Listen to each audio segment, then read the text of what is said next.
Saudi আরব সহ দেশে দেশে উদযাপিত হচ্ছে পবিত্র ঈদুল আজহা। জামারায় শয়তানকে পাথর নিক্ষেপ করছেন হাজিরা। কোরবানি ও মাথা মুন্ডন শেষে খুলবেন ইহরাম। ইরান যুক্তরাষ্ট্র সংঘাত ঘিরে আবারও উত্তেজনা। মার্কিন হামলাকে যুদ্ধবিরতির গুরুতর লঙ্ঘন দাবি তেহরানের। ইসরায়েলকে উৎখানের হুঁশিয়ারি দেশটির সর্বোচ্চ ধর্মীয় নেতার।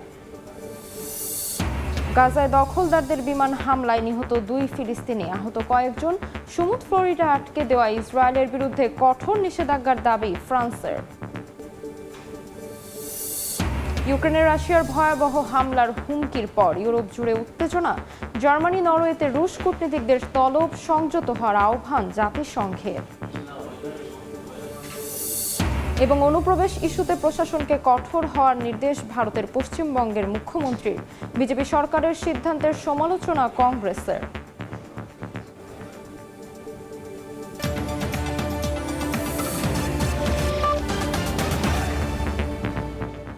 আন্তর্জাতিক সময়ের সঙ্গে আছে আমি তাসমিলা খান। আজ পবিত্র 10 জিলহজ, হজের তৃতীয় দিন। আরাফাতের ময়দান থেকে ফিরে মুজদালিফায় খোলা আকাশের নিচে রাত কাটানোর পর ভোরেই মিনায় পৌঁছেছেন লাখো হাজি।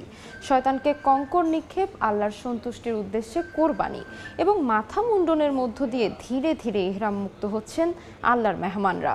হজের এই গুরুত্বপূর্ণ দিনের আনুষ্ঠানিকতা ও আধ্যাত্মিক আবহ নিয়ে জানাচ্ছেন মুফতি আব্দুল্লাহ তামিম।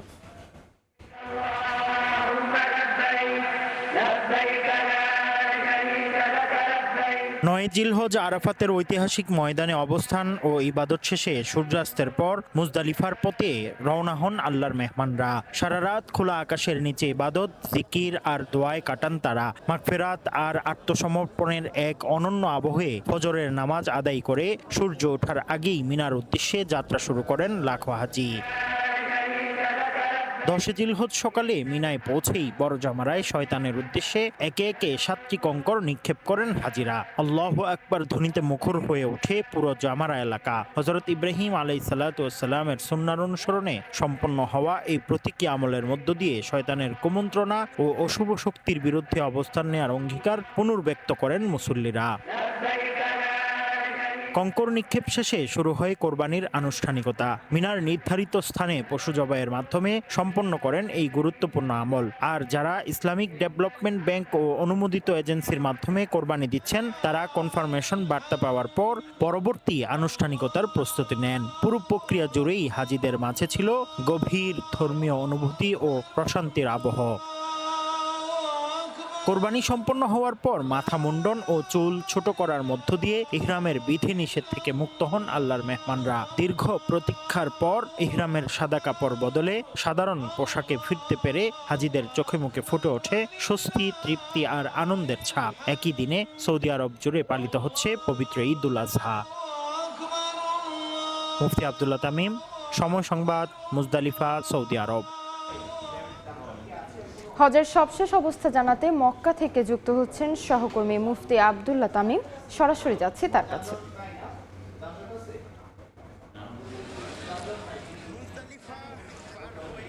এখন জামারাতের দিকে ঐতিহাসিক আজকে 10 জিলহজ সৌদি আরবে পবিত্র ঈদ উদযাপন হয় এবং যারা হজ যাত্রী আছেন তারা কিন্তু জামারাতের দিকে লাব্বাইক আল্লাহুম্মা লাব্বাইক ধ্বনি তুলে বড় জামারাতে অর্থাৎ বড় শয়তানকে, প্রতীকী শয়তানকে পাথর মারার জন্য লাখ লাখ জনতা কিন্তু রাস্তায় নেমে এসেছে। আমরা আপনাদেরকে একটু দেখাচ্ছি যে আমরা দেখতে পাচ্ছেন এখানে লাখ লাখ জনতা যারা লাব্বাইক আল্লাহুম্মা লাব্বাইক ধ্বনি তুলে তারা জামারাতের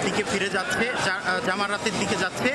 তারা জামারাতে বড় শয়তানকে পাথর মারবে। আজকে জামারাতে পাথর মারার মধ্য দিয়ে 10 জিলহজের কার্যক্রম শুরু হবে। তারপরে তারা 10 জিলহজের আরও কিছু কার্যক্রম আছে সেগুলো করবেন। আর আপনারা জানেন যে সৌদি আরবে আজকে ঈদ উদযাপন হচ্ছে। আমরা গতকালকে মুজদালিফায় এসে পৌঁছেছি প্রায় রাতের 9টা-10টা বাজে, তখন থেকে সারা রাত ইবাদত বন্দিগির মধ্যে কাটিয়েছে লাখ লাখ মানুষ। লাব্বাইক আল্লাহুম্মা লাব্বাইক ধ্বনি তুলে তারা তাহাজ্জুদ, ইবাদত, নফল নামাজ ইত্যাদির মাধ্যমে কাটিয়েছেন। আজকে যখন সূর্যোদয় হয়েছে ফজর নামাজের পরে কিন্তু আপনারা দেখতে পাচ্ছেন চারিদিকে লাখ লাখ মানুষ কিন্তু লাব্বাইক আল্লাহুম্মা লাব্বাইক তাদের মুখে আছে। তারা কিন্তু চলছে জামারাতের দিকে। বড় শয়তানকে পাথর মারবে, এরপরে তারা কিন্তু মিনায় ফিরে যাবে। মিনায় আজকে অবস্থান করবে। অনেকে আবার যদি কোরবানি হয়ে যায়, কোরবানির পরে তারা কিন্তু মাথা মুন্ডন করে এহরাম খুলে ফেলবে, হালাল হয়ে যাবে। আগামীকালকে ছোট বড় মাঝারি 3টি জামারাতে কিন্তু পাথর মারবে। এরপরের দিনও ঠিক সেম কাজটি করে কিন্তু হজের টোটাল কার্যক্রম তাওয়াফে জিয়ারার মাধ্যমে, টোটাল তাওয়াফে বিদার মাধ্যমেও কিন্তু টোটাল হজের কার্যক্রম শেষ করবেন। তো আজকে আমরা জানি যে ৭৯,১৬৪ জন বাংলাদেশি হজযাত্রী এসেছেন সৌদি আরবে হজ পালনের জন্য। এর মধ্য থেকে এখন পর্যন্ত 30 জন বাংলাদেশি ইন্তেকাল করেছেন। আরাফার মধ্যে মুজদালিফায় কোনো ইন্তেকাল আছে কিনা, মৃত্যু আছে কিনা এখনও জানা যায়নি। তো জামারাতের পথে লাখ লাখ মানুষ আপনারা দেখতে পাচ্ছেন। ক্লাউড এই ভিড় যে আছে এটা নিয়ন্ত্রণের জন্য চারদিকে পর্যাপ্ত নিরাপত্তা ব্যবস্থা বেষ্টনী দেয়া আছে। এদিকে মিনার তাঁবুগুলো দেখা যাচ্ছে। আমরা কিন্তু মিনার ভিতর দিয়ে কিন্তু যাচ্ছি জামারাতে পাথর মারার জন্য। এখানে কিন্তু লাখ লাখ মানুষ যত আজকে জামারাতে পাথর মারার জন্য ফজরের আগ থেকেই কিন্তু তারা রওনা হয়েছেন। এখানে ওজারাতুল হজ এবং উমরা তারা জানিয়েছে আরাফার ময়দানে 17,07,131 জন হজযাত্রী কিন্তু সারা বিশ্ব থেকে তারা এবার হজ পালনের জন্য এসেছেন। সবার মুখে একই বাক্য, লাব্বাইক আল্লাহুম্মা লাব্বাইক, হে আল্লাহ আমি হাজির, আমি উপস্থিত, আমি আপনার দরবারে উপস্থিত হয়েছি। যারা সারা বিশ্ব থেকে উপস্থিত হয়েছেন এই ময়দানে তারা দোয়া করেন যেন যারা আসতে পারেনি তারা যেন এই হজের মৌসুমে তারা যেন আসতে পারেন। আমরা জানি মুজদালিফায় অবস্থান করেছি।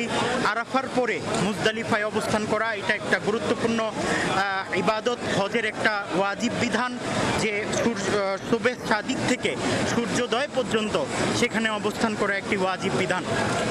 তো আজকে বড় জামারাতে পাথর মারার মধ্য দিয়ে আজকে 10 জিলহজের কার্যক্রম শুরু হয়েছে। আমরা এখন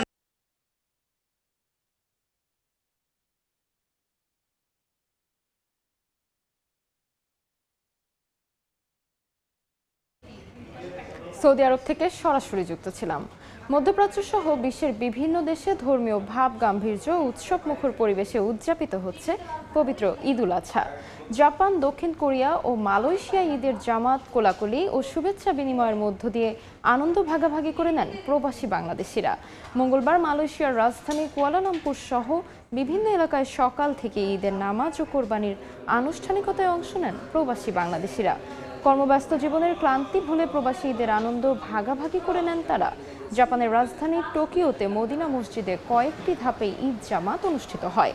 নামাজ শেষে একে অপরের সঙ্গে কোলাকুলি ও শুভেচ্ছা বিনিময় উৎসবের আমেজ ছড়িয়ে পড়ে। এছাড়া দক্ষিণ কোরিয়ার রাজধানী সিউলের কেন্দ্রীয় মসজিদেও সকাল 9টায় অনুষ্ঠিত হয় ঈদের প্রধান জামাত। এতে বাংলাদেশি সহ বিভিন্ন দেশের মুসল্লিরা অংশ নেন।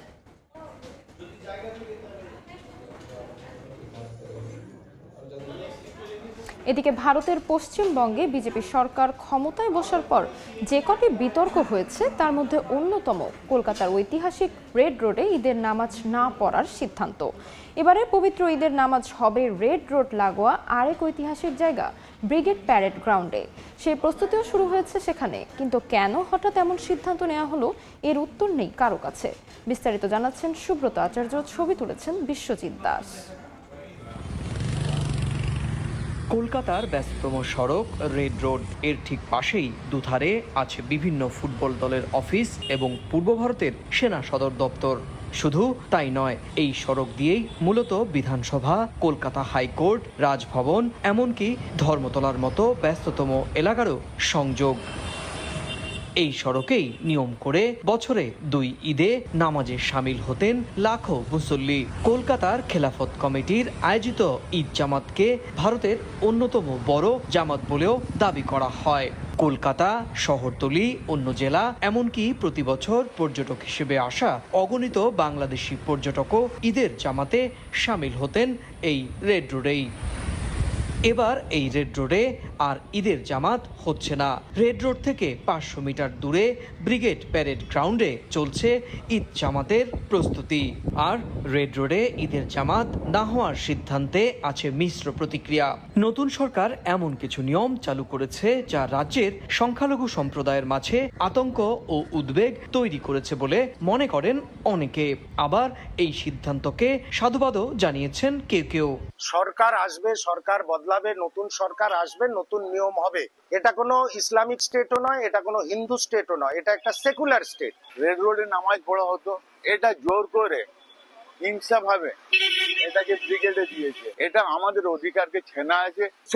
ভ্রাতৃত্বমূলক পরিবেশ যেন থাকে এবং সমস্ত মুসলিম সম্প্রদায়ের ভাইরা সুন্দরভাবে মনের মতো করে আনন্দ করে পালন করতে পারে। খুব ভালো সিদ্ধান্ত, ব্রিগেডে হোক, প্রচুর জায়গা ব্রিগেডে হোক না। জানা যাচ্ছে নিরাপত্তার প্রশ্ন তুলে গত বছরই রেড রোডে ঈদের জামাত নিয়ে আপত্তি তোলে প্রশাসন। যেহেতু এই এলাকা সেনাবাহিনী নিয়ন্ত্রিত জায়গা, তাই পুরো নিয়ন্ত্রণও সেনা দপ্তরের। গত বছরই জানিয়ে দেওয়া হয়েছিল এবছর থেকে জামাতের নতুন স্থান নির্ধারণ করার পরিকল্পনা। যদিও এ ব্যাপারে সংশ্লিষ্টরা কেউ ক্যামেরার সামনে কথা না বললেও টেলিফোনে সিদ্ধান্ত মেনে নেওয়ার কথা জানিয়েছেন। 1919 সাল থেকেই রেড রোডে নিয়মিত ঈদের নামাজ পড়তেন মুসলিম সম্প্রদায়ের মানুষ।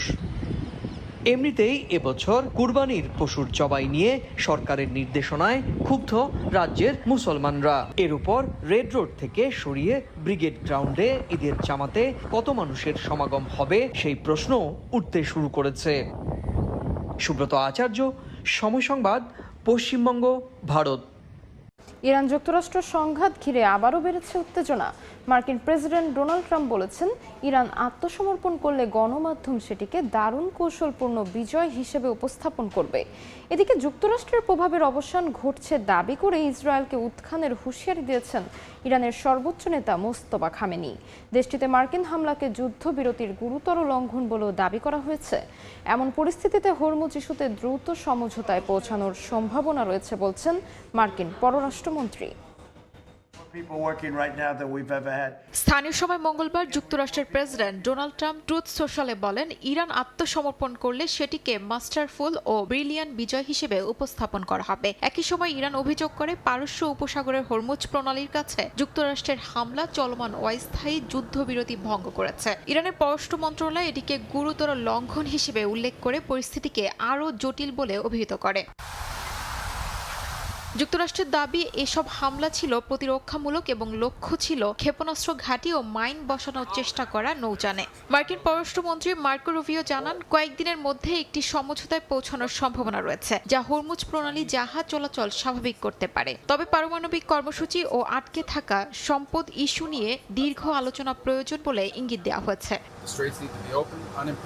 অন্যদিকে ইরানের সর্বোচ্চ নেতা মোস্তফা খামেনি হুঁশিয়ারি দিয়ে বলেন, মধ্যপ্রাচ্যের দেশগুলো আর যুক্তরাষ্ট্রের সামরিক ঘাঁটির ঢাল হিসেবে কাজ করবে না এবং এই অঞ্চলে শক্তির সমীকরণ পরিবর্তন হচ্ছে। তিনি মুসলিম দেশগুলোর ঐক্য ও সহযোগিতা বাড়ানোর আহ্বান জানিয়ে বলেন, ভবিষ্যতে একটি নতুন আঞ্চলিক শৃঙ্খলা গড়ে উঠবে। একই সঙ্গে তিনি যুক্তরাষ্ট্রের প্রভাব কমে যাওয়ার কথা উল্লেখ করে ইসলামিক বিশ্বের সম্ভাবনাকে সামনে আনেন। দাবি করেন, ইসরায়েল অশুভ অবস্থার শেষ পর্যায়ে পৌঁছে গেছে এবং মধ্যপ্রাচ্যের ক্ষমতার ভারসাম্য নিয়ে তেহরানের কড়া অবস্থান আরও স্পষ্ট করেন বক্তব্যে। ইরানের সঙ্গে যুদ্ধ থামাতে গিয়ে এখন উল্টো রাজনৈতিক ফাঁদে পড়েছেন মার্কিন প্রেসিডেন্ট ডোনাল্ড ট্রাম্প। যুদ্ধ শুরুর পর তেহরানের বিরুদ্ধে ট্রাম্পের অবস্থান নিয়ে প্রশ্ন তুলছেন খোদ দেশটির আইন প্রণেতারা। এর মধ্যেই হরমুজ খুলে দেওয়া নিয়ে দুপক্ষের সমঝোতার আভাস মিলছে। তবে রিপাবলিকান কট্টরপন্থীরা বলছেন, ট্রাম্প দুর্বল চুক্তির দিকে যাচ্ছেন। আর ডেমোক্র্যাটদের অভিযোগ, যুদ্ধ শুরু ও পরিচালনায় ভুল সিদ্ধান্ত নিয়েছে যুক্তরাষ্ট্র, যে কারণে দিতে হতে পারে চড়া মূল্য। ইরান যুদ্ধ নিয়ে যুক্তরাষ্ট্রের ভেতরের রাজনৈতিক বিভাজন আরও স্পষ্ট হচ্ছে। প্রেসিডেন্ট ডোনাল্ড ট্রাম্প বারবার যুদ্ধবিরতি চুক্তি কাছাকাছি বলে দাবি করলেও অতীতে সেই আশাবাদ বাস্তবে রূপ নেয়নি। আবার কূটনৈতিক আলোচনায় হরমুজ প্রণালী আংশিক খুলে দেয়া এবং ইরানি জাহাজ ও বন্দরের উপর অবরোধ শিথিলের ভিত্তিতে একটি সমঝোতার সম্ভাবনা দেখা যাচ্ছে, যা ভবিষ্যৎ পারমাণবিক আলোচনার প্রথম ধাপ হিসেবে বিবেচনা করা হচ্ছে। তবে মার্কিন গণমাধ্যম সিএনএন-এর বিশ্লেষণ বলছে, এই চুক্তির রূপরেখা মার্কিনদের কাছে ট্রাম্পের বড় বিজয় হিসেবে উপস্থাপন করা কঠিন হতে পারে। ইরান ইস্যুতে ট্রাম্পের অবস্থান নিয়েও দিন দিন ডেমোক্র্যাটদের সমালোচনা বাড়ছেই। তাদের দাবি, তেহরানের বিরুদ্ধে যুদ্ধ শুরু ও পরিচালনায় ভুল সিদ্ধান্ত নিয়েছে যুক্তরাষ্ট্র। এতে ভবিষ্যৎ আরও অনিশ্চিত হয়ে উঠেছে। সমালোচকদের মতে, ইরানের নতুন হামলা যেমন ঝুঁকিপূর্ণ, তেমনি সমঝোতায় গেলেও ওয়াশিংটনকে বড় মূল্য দিতে হতে পারে। ট্রাম্পের অবস্থান নিয়ে প্রশ্ন তুলছেন খোদ রিপাবলিকান দলের কট্টরপন্থী নেতারাও। দলের একাংশ মনে করছেন, ইরানের বিরুদ্ধে কঠোর অবস্থান থেকে দ্রুত সরে আসছে ওয়াশিংটন। ইরানের সামরিক সক্ষমতা ধ্বংস হলেও সমৃদ্ধ ইউরেনিয়াম যদি ইরানের কাছে থেকে যায়, এই যুদ্ধের কি দরকার ছিল তা নিয়েও প্রশ্ন তুলছেন তারা। বিশ্লেষকদের মতে, রাজনৈতিক ও অর্থনৈতিক দুই দিক থেকেই এখন চাপে আছেন ট্রাম্প। যুদ্ধ অব্যাহত থাকলে তেলের দাম, জ্বালানি সংকট ও জন অসন্তোষ আরও বাড়বে। আবার অবরোধ শিথিল করলে রিপাবলিকানদের একাংশ সেটাকে ট্রাম্পের পিছু হটা হিসেবেও দেখতে পারে। যদিও মার্কিন পররাষ্ট্রমন্ত্রী মার্কো রুবিও বলেছেন, যুক্তরাষ্ট্র এমন কোনো চুক্তি করবে না যাতে ইরান পারমাণবিকভাবে শক্তিশালী হয়ে ওঠে। তবে সমালোচকদের প্রশ্ন, 2015 সালে ইরানের সঙ্গে 5 বিশ্বশক্তি ও জার্মানির সই হওয়া পরমাণু চুক্তি বাতিল করে কি লাভ হলো যুক্তরাষ্ট্রের, যেখানে যুদ্ধ এবং শত শত প্রাণহানি দেশটিকেই সমালোচনার মুখে ফেলেছে। নাসরিন রুমি, সময় সংবাদ। আন্তর্জাতিক সময়ে আরও থাকছে। ইউরোপ জুড়ে তীব্র গরম, যুক্তরাজ্য, স্পেন সহ বিভিন্ন দেশে তাপমাত্রার রেকর্ড, ফ্রান্সে 7 জনের প্রাণহানি। জলবায়ু পরিবর্তনই কারণ বলছেন বিশেষজ্ঞরা।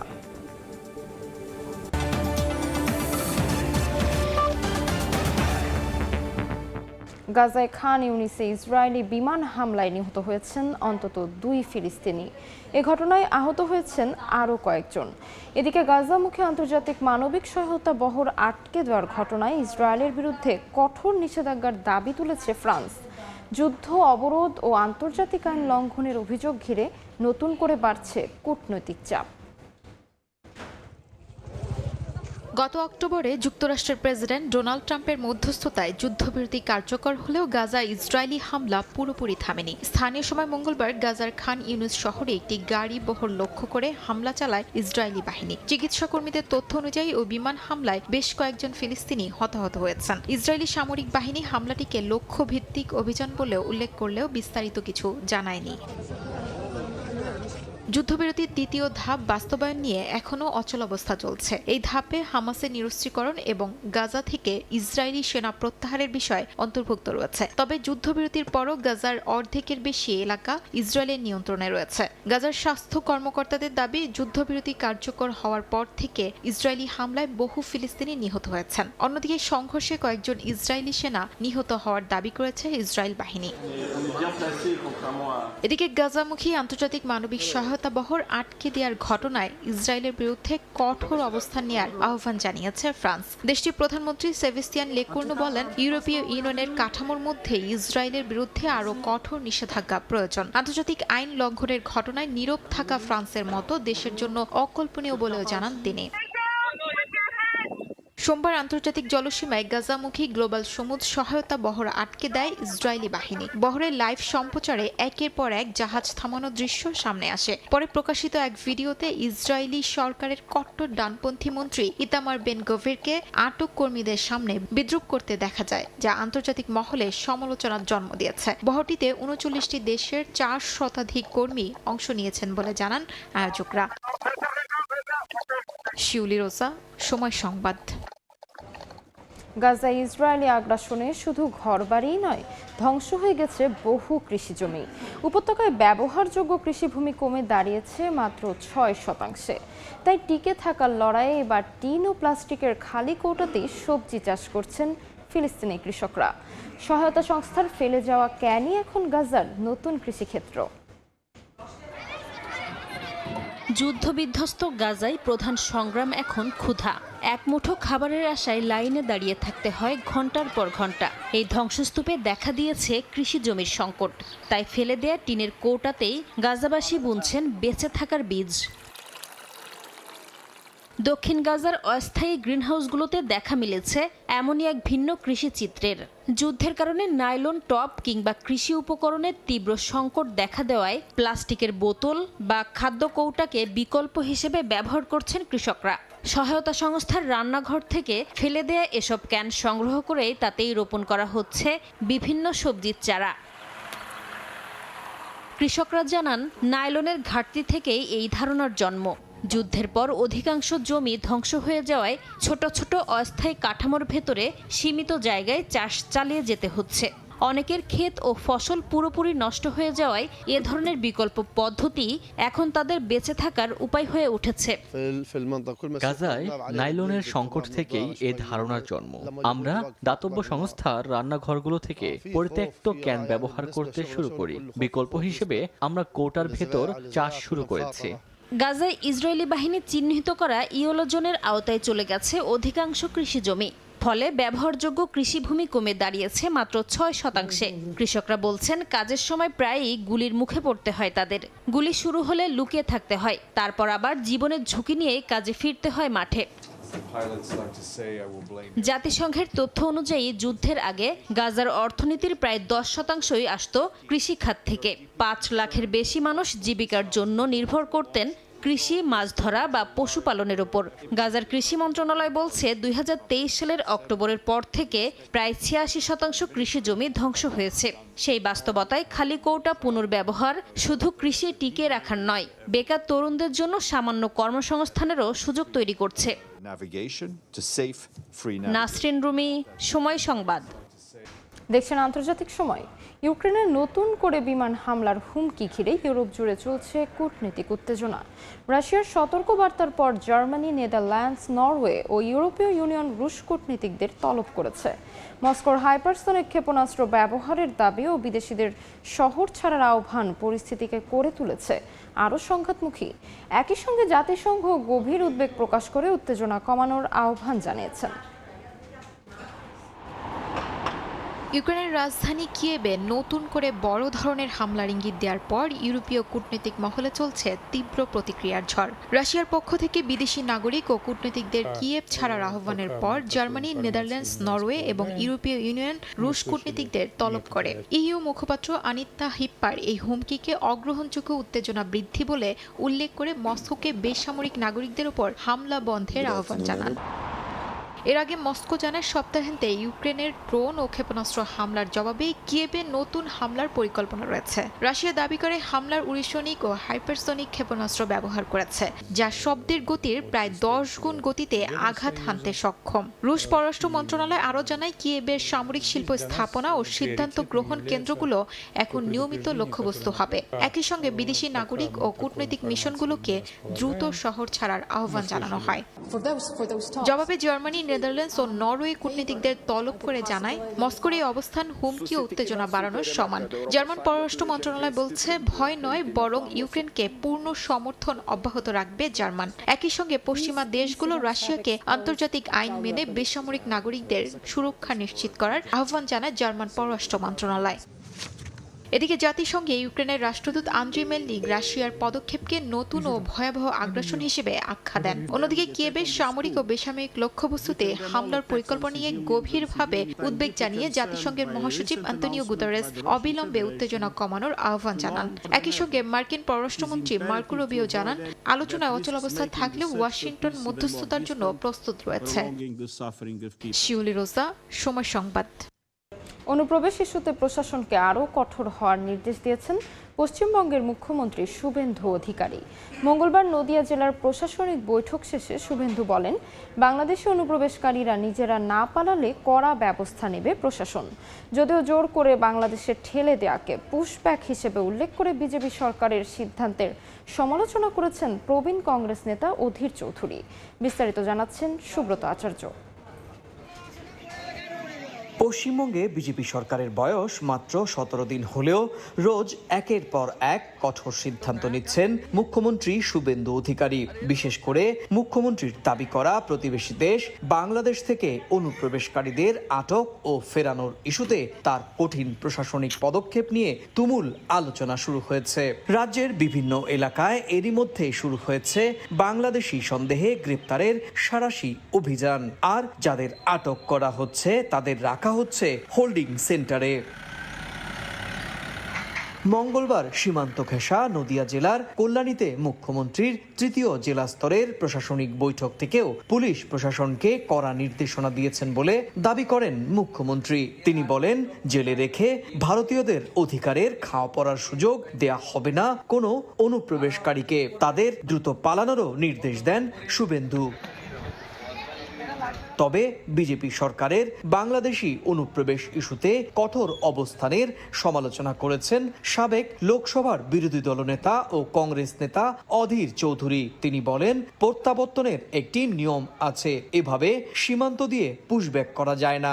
বাংলাদেশের অবৈধ অনুপ্রবেশকারী তাদেরকে কোর্টে পাঠানোর কোনো দরকার নেই, আইনে নেই। সরাসরি পুলিশ নেবে এবং বিএসএফ এর হাতে হ্যান্ডওভার করবে।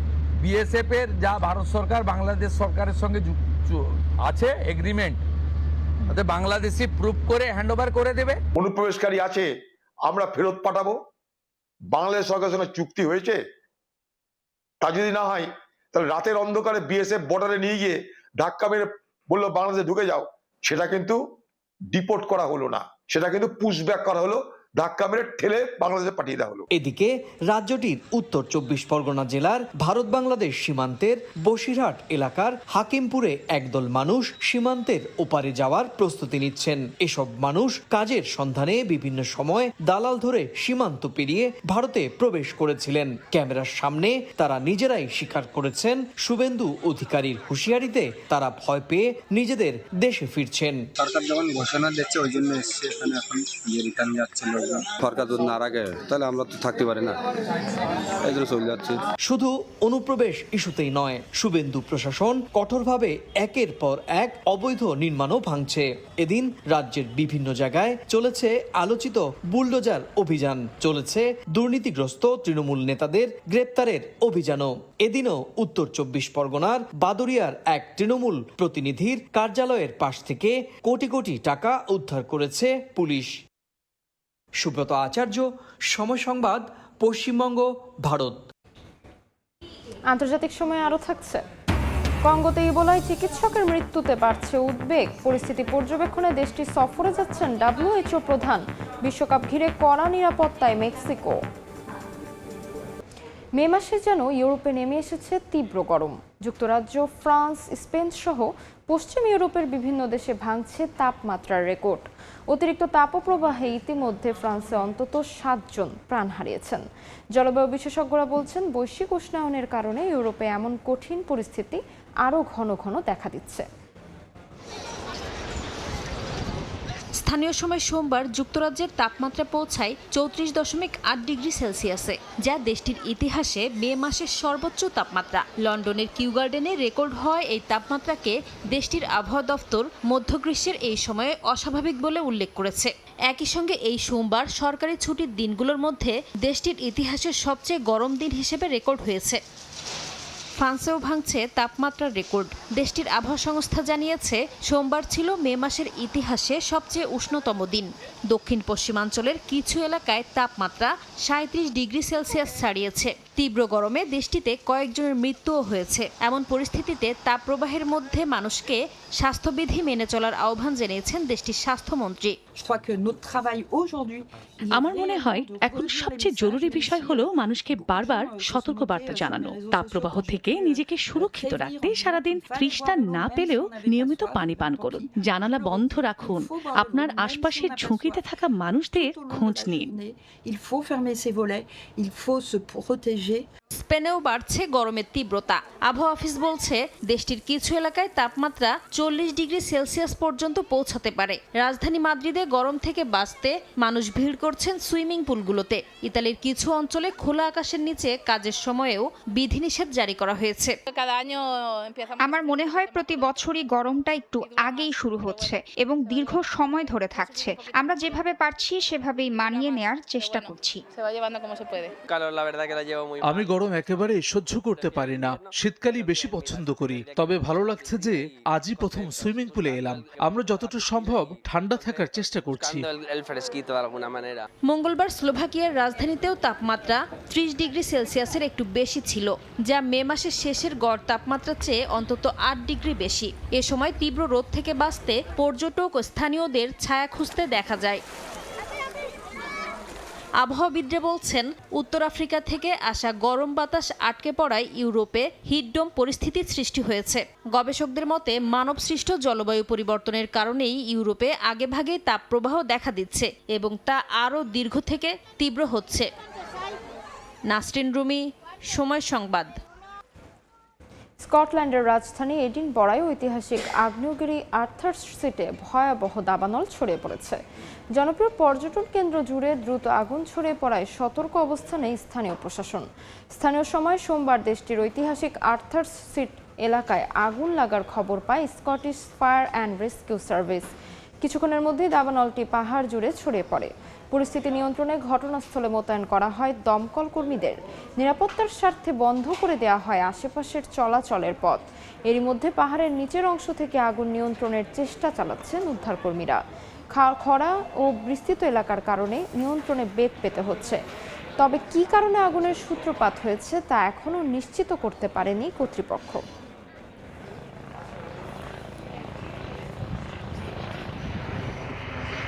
কঙ্গোতে ইবোলার চিকিৎসা করতে গিয়ে চিকিৎসকের মৃত্যুতে স্বাস্থ্যকর্মীদের ঝুঁকি নিয়ে নতুন করে দেখা দিয়েছে উদ্বেগ। চলমান প্রাদুর্ভাবের মধ্যে বুধবার দেশটি সফরে যাচ্ছেন বিশ্ব স্বাস্থ্য সংস্থার মহাপরিচালক।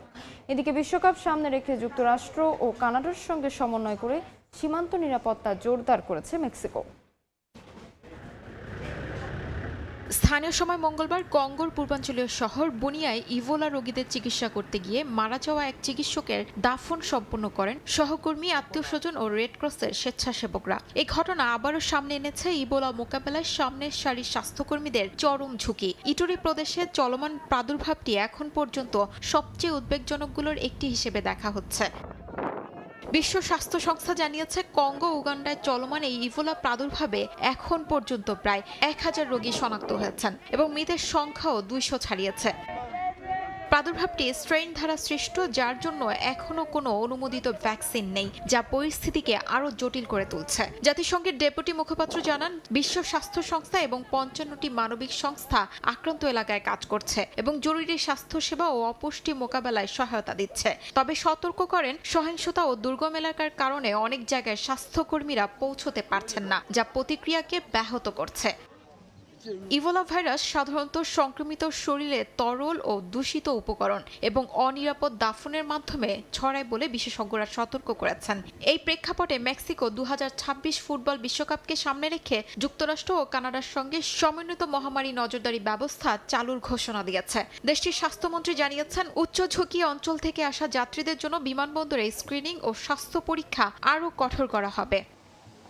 শিউলি রোসা, সময় সংবাদ।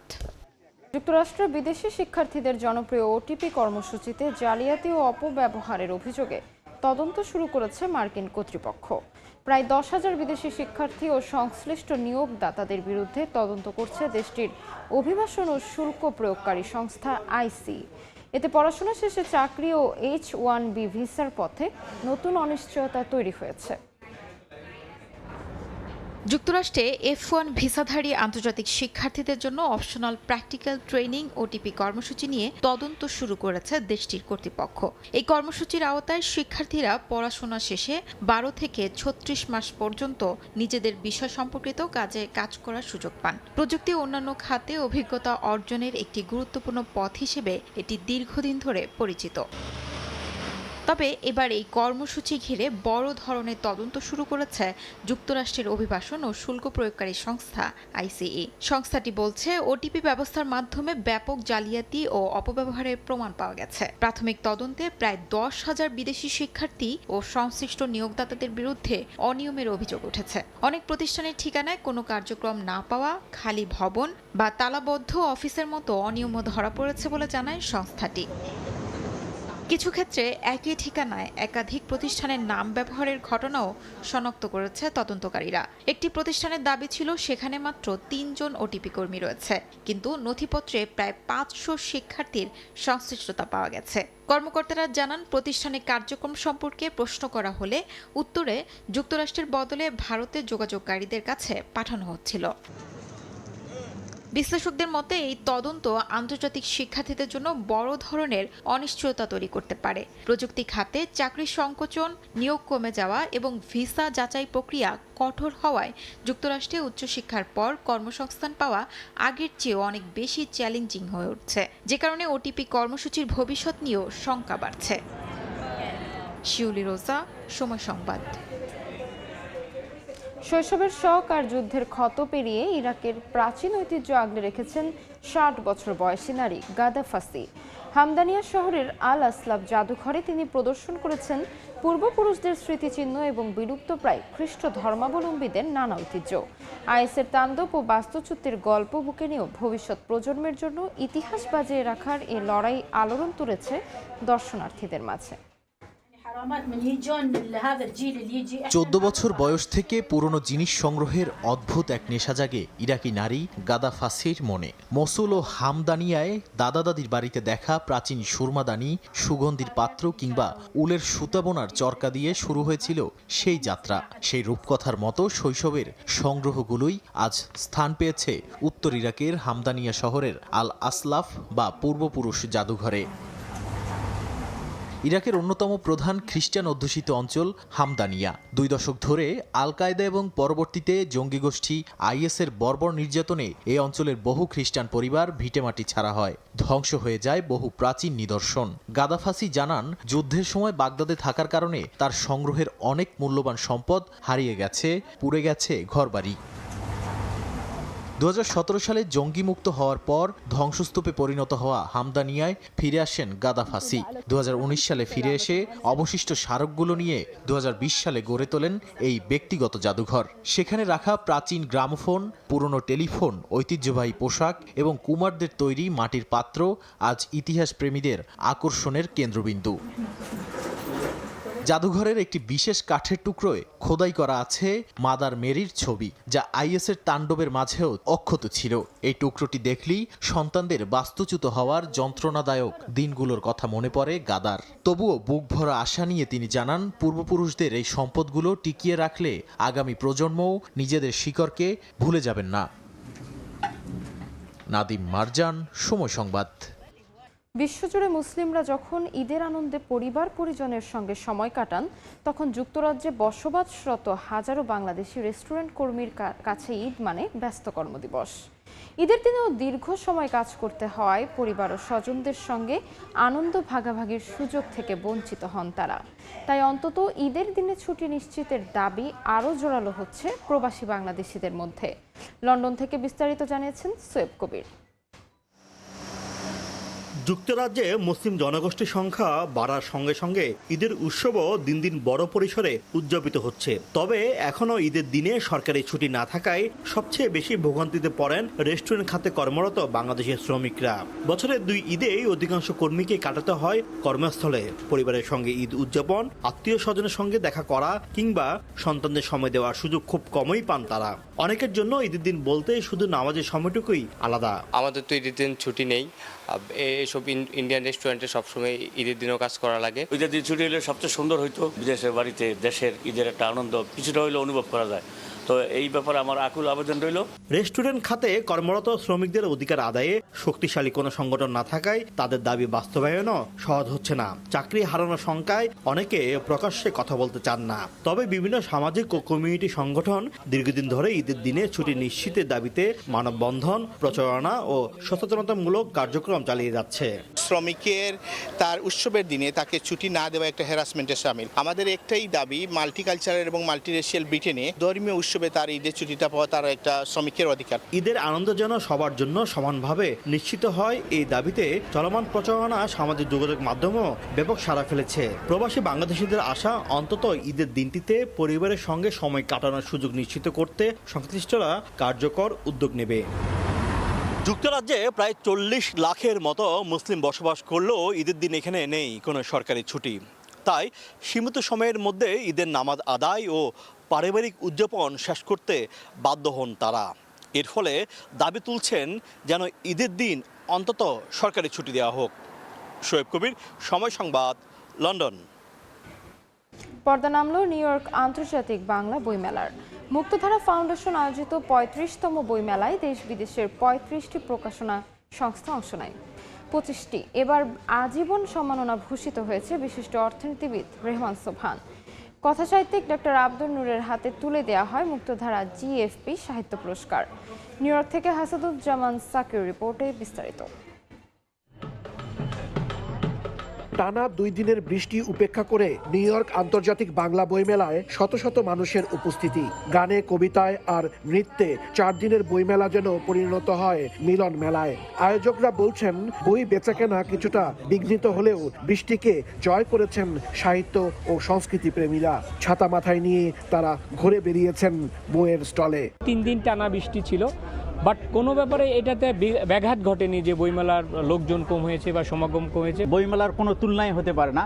ওই জন্য হৃদয়ের টানে এবং পৃথিবীকে সুন্দরভাবে সাজানোর জন্য আমরা আসি। একটা করেও যদি বই কেনেন 10 টাকা বা 15 টাকা, 12 টাকা, 8 টাকা দাম আমি দেখছি। আমার ধারণা এই মেলার সার্থকতাটা এটাই হবে যে শেষের দিন আপনি একটা করে বই কিনে নিয়ে যাবেন। জামাইকা পারফর্মিং আর্টস সেন্টারের নন্দনকাননে বইয়ের পসরা সাজিয়ে বসেন দেশ বিদেশের 25টিরও বেশি প্রকাশনা সংস্থা। অপরদিকে দিনভর অডিটোরিয়ামে চলে নানা রকমের অনুষ্ঠান। এসব অনুষ্ঠানের মধ্যে শিশুদের চিত্রাঙ্কন, রক্তকরবী নাটক, বাঙালির প্রবাস জীবন নিয়ে বিতর্ক, নতুন প্রজন্মের সেমিনার, কবিতা আবৃত্তি, পণ্ডিত রামকানাই দাসের সঙ্গীত ও রবীন্দ্রসঙ্গীত শিল্পী অদিতি মহসিনের গান দর্শকদের আকৃষ্ট করে।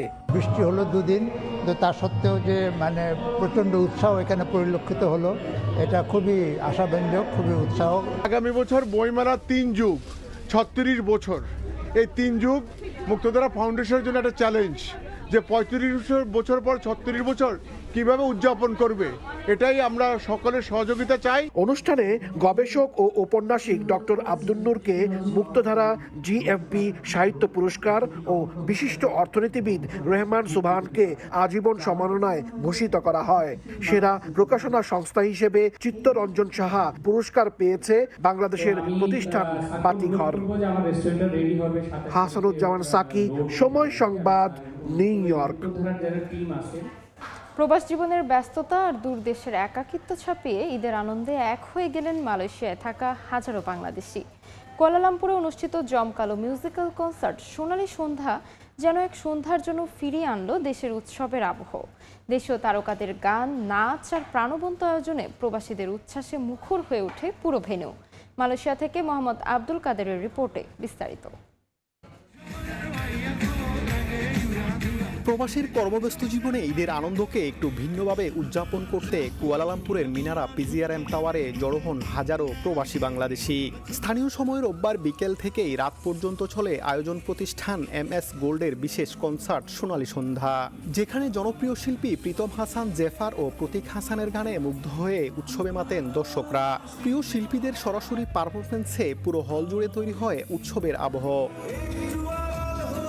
গানের পাশাপাশি মঞ্চে বাড়তি আকর্ষণ হয়ে ওঠেন ঢালিউড অভিনেত্রী পূজা সেরি ও তমা মির্জা। তাদের নৃত্য পরিবেশনা দর্শকদের উচ্ছ্বাস আরও বাড়িয়ে তোলে। পুরো অনুষ্ঠানটি প্রাণবন্তভাবে উপস্থাপনা করেন রাফসান ও তাবাসুম প্রিয়াঙ্কা। আধুনিক কনসার্টের আবহকে আরও জমিয়ে তুলতে ছিল ডিজে আভিলার লাইভ পারফরম্যান্স। আলো, সাউন্ড আর সঙ্গীতের সমন্বয়ে পুরো আয়োজন যেন রূপ নেয় এক প্রবাসী উৎসবে।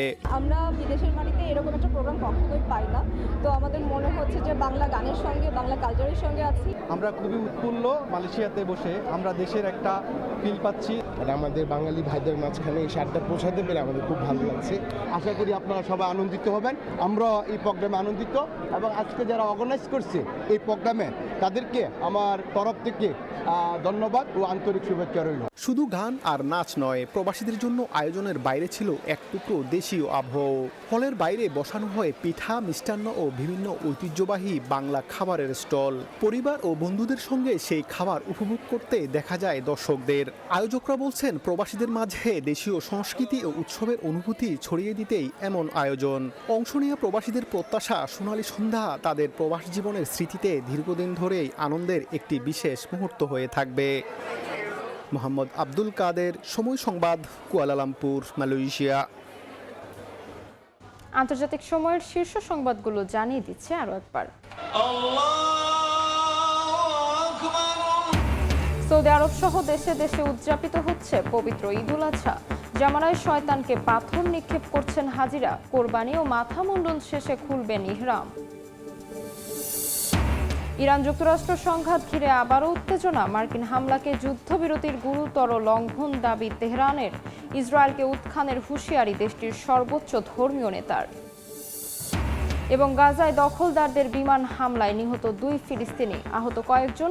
সুমুদ ফ্লোরিডায় আটকে দেওয়ার ইসরায়েলের বিরুদ্ধে কঠোর নিষেধাজ্ঞার দাবি ফ্রান্সের।